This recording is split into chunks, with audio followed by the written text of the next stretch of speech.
Hey guys, തലവൻ ആസിഫ് അലി, ബിജു മേനോൻ, ജിസ് Joy direction. ബാക്കിയുള്ള ഡീറ്റെയിൽസിലേക്ക് വരുമ്പോൾ ഈ മൂവി പ്രൊഡ്യൂസ് ചെയ്തിരിക്കുന്നത്, അതായത് ഇതിൻ്റെ പ്രൊഡക്ഷൻ രണ്ട് പേരാണ്. ഒന്ന് ഒരു Arun Narayan and London studios, അല്ലേ? London studios.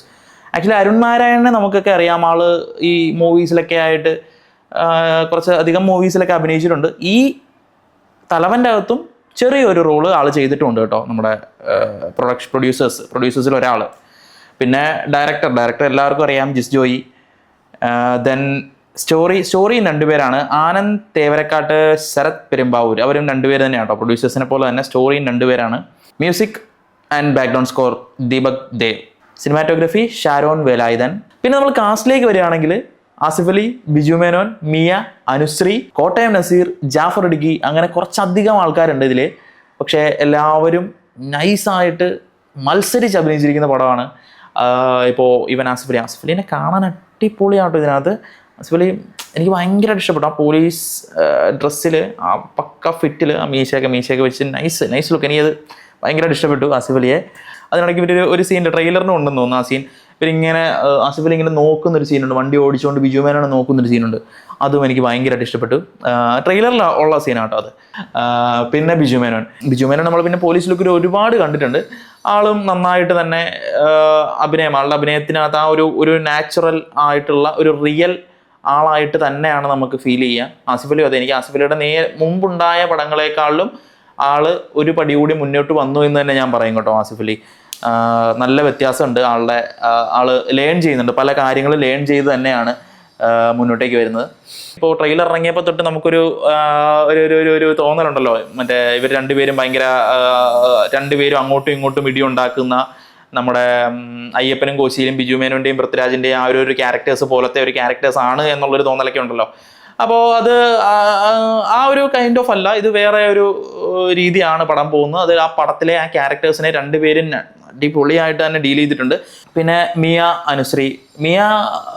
മിയയും ഇതിനകത്ത് മിയയ്ക്ക് നല്ലൊരു ക്യാരക്ടർ തന്നെയാണ്, നല്ല റോളുണ്ട്, നല്ലൊരു സ്പേസ് ഉണ്ട്, സ്ക്രീൻ പ്രസൻസ് ഉള്ള ഒരു റോള് തന്നെയാണ് മിയയുടേത്. നല്ല രീതിയിൽ തന്നെയാണ് മിയ അത് ഡീൽ ചെയ്തിരിക്കുന്നത്. അനുശ്രീക്കും ഏറ്റവും എന്താ പറയുക, ഇതിനകത്തെ ഒരു പ്രധാന കഥാപാത്രം എന്ന് വേണമെങ്കിൽ പറയാം അനുശ്രീയുടെ കഥാപാത്രത്തെ. പിന്നെ ഉള്ളത് ദിലീഷ് പോത്തൻ, കോട്ടയം നസീർ, ജാഫർ ഇടുക്കി. കോട്ടയം നസീർ പറയാതിരിക്കാൻ വയ്യ. പുള്ളി കിഡിലനായിട്ടാണ് പുള്ളി പെർഫോം ചെയ്തിരിക്കുന്ന കേട്ടോ ഈ മൂവിയിൽ. എനിക്ക് ഭയങ്കരമായിട്ട് ഇഷ്ടപ്പെട്ടു. അതിനകത്ത് ഏറ്റവും അടിപൊളിയായിട്ട് അഭിനയിച്ചത് ആരാണ്, അല്ലെങ്കിൽ ഏറ്റവും നന്നായിട്ട് അതിൽ പെർഫോം ചെയ്തത് ആരാണെന്നൊക്കെ ചോദിച്ചു കഴിഞ്ഞാൽ, ഇപ്പോൾ ഇവൻ ആസിഫ് അലി ആൻഡ് ബിജു മേനോനെ മാറ്റി നിർത്തി കഴിഞ്ഞാൽ പിന്നെ പേഴ്സണലി എനിക്കിഷ്ടപ്പെട്ടത് നമ്മുടെ കോട്ടയം നസീറിനെ തന്നെയാണ്. പിന്നെ ജാഫർ ഇടുക്കി ഉണ്ട്, അറിയാലോ, ചെറിയ ഒരു റോളാണ്, പക്ഷെ ആ റോളിനെ ഏറ്റവും വൃത്തിക്ക് നീറ്റായിട്ട് ക്ലീൻ ആയിട്ട് ഡീൽ ചെയ്തിട്ടുണ്ട്, ഒരു രക്ഷയില്ല, നൈസ്. പിന്നെ ദിലീഷ് പോത്തൻ, ആള് ഇതിനകത്ത് മർമ്മപ്രധാനമായ ഒരു റോള് തന്നെയാണ് ചെയ്തിരിക്കുന്നത്.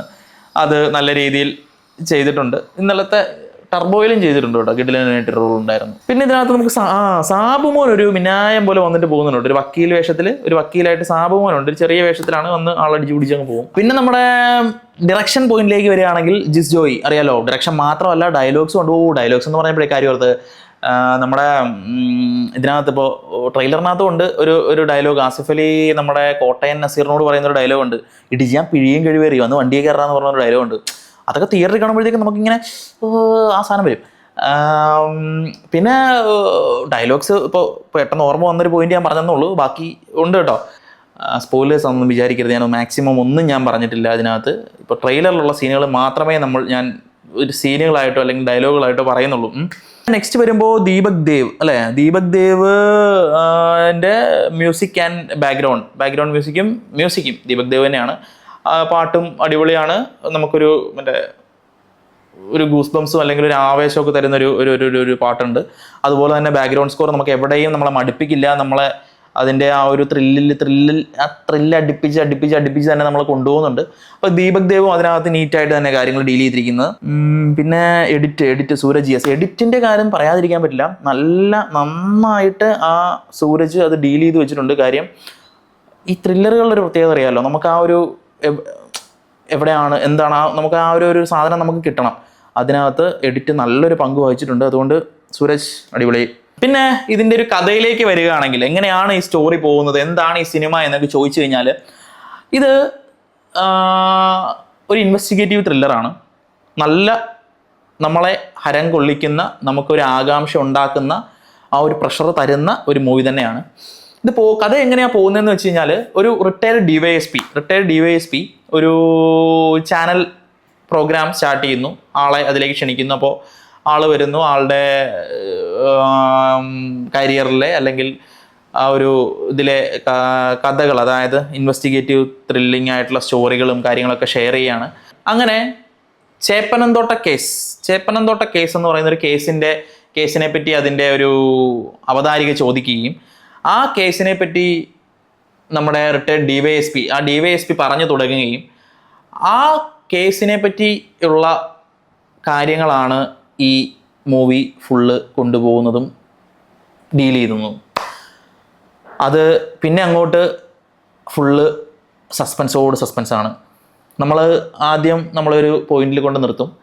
അവിടെ നിന്ന് നമ്മൾ അപ്പം നമ്മൾ ഓഫ് കോഴ്സ് നമ്മുടെയൊക്കെ മനസ്സിൽ ഒരു ഡിറ്റക്റ്റീവ് ഉണ്ട്.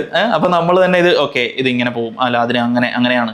അപ്പം നമ്മൾ ഓരോരോ പോയിന്റുകളിൽ എത്തിച്ചേരും. ഇപ്പം ഞാനും അങ്ങനെ തന്നെ പടം കാണുമ്പോൾ ഓരോരോ പോയിന്റുകളൊക്കെ തപ്പി പിടിച്ച് ഇതൊക്കെ നമ്മളെത്ര കണ്ട, ഇതൊക്കെ നമുക്ക് ഡീൽ ചെയ്യാം എന്നുള്ള സീനിൽ നമ്മൾ ഓരോരോ പോയിന്റുകൾ കണ്ടെത്തുന്നു, അതിലേക്ക് എത്തുന്നു.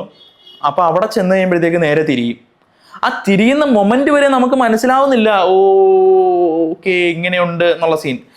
അങ്ങനെ ക്ലൈമാക്സിന് തൊട്ട് മുമ്പ് വരെ നമുക്ക് ഇതിനകത്തൊരു പിടി തരില്ല. ഇവരിത് എങ്ങോട്ടാ പോകുന്നത്, നമുക്ക് പിടി തരാത്തതുപോലെ തന്നെയാണ് ഇത് അന്വേഷിക്കുന്ന അതിനകത്തെ ഈ അന്വേഷണ ഉദ്യോഗസ്ഥർക്കും കിട്ടുന്നത് കേട്ടോ. അപ്പം അതേ ഫീലിൽ തന്നെയാണ് ഒരു പ്രേക്ഷകൻ എന്നുള്ള രീതിയിൽ നമ്മളും സഞ്ചരിക്കുന്നത്. അപ്പം അവർ സഞ്ചരിക്കുന്ന അതേ രീതിയിൽ നമ്മളും സഞ്ചരിക്കുകയാണ്. അപ്പോൾ അങ്ങനെ പോകുമ്പോൾ ഈ ക്ലൈമാക്സിന് തൊട്ട് മുമ്പ് വരെ ഇവരന്വേഷിക്കുന്നു, അവിടെ കിട്ടുന്നില്ല, ഇവിടെ പോകുന്നു കിട്ടുന്നില്ല, നമ്മളും അതേപോലെ പോവും.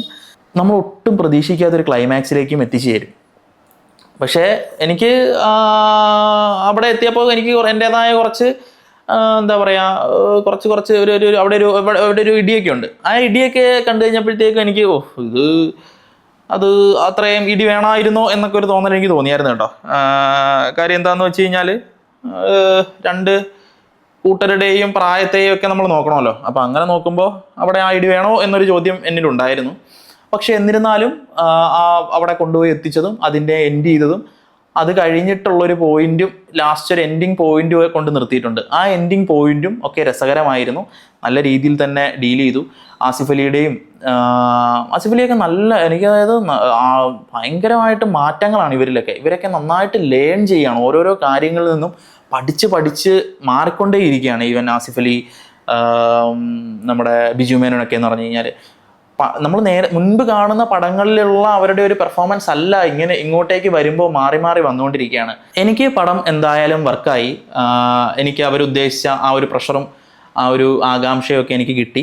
അപ്പോൾ ഞാൻ എന്തായാലും നിങ്ങൾക്കിതൊരു തിയേറ്റർ വാച്ച് തന്നെ സജസ്റ്റ് ചെയ്യുള്ളൂ. കാര്യം എന്താണെന്ന് വെച്ച് കഴിഞ്ഞാൽ, ആ ബാക്ക്ഗ്രൗണ്ട് സ്കോറും നമുക്ക് ആ ഒരു പ്രഷറും ഒക്കെ കിട്ടണമെങ്കിൽ തിയേറ്റർ വാച്ച് തന്നെ ഞാൻ പ്രിഫർ ചെയ്യുന്നത്. തിയേറ്റർ വാച്ച് തന്നെയാണ്. OTT വേണ്ടി വെയിറ്റ് ചെയ്യേണ്ട. അപ്പോൾ പോവുക. പിന്നെ ഞാൻ പറഞ്ഞതിനകത്ത് എന്തെങ്കിലും തിരുത്തുകളോ കാര്യങ്ങളോ എന്തെങ്കിലും ബുദ്ധിമുട്ടുകളോ ഒക്കെ ഉണ്ടെങ്കിൽ പറയുക. തെറ്റുകളുണ്ടെങ്കിൽ അത് ശരിയാണെങ്കിൽ ഞാനത് അക്സെപ്റ്റ് ചെയ്യും, ഞാനത് തിരുത്തും. അപ്പോൾ അങ്ങനെയല്ല എന്തെങ്കിലും പോയിന്റുകൾ ഉണ്ടെങ്കിൽ പറഞ്ഞു തരിക. ഓക്കെ, അപ്പോൾ താങ്ക് യു. Bye bye.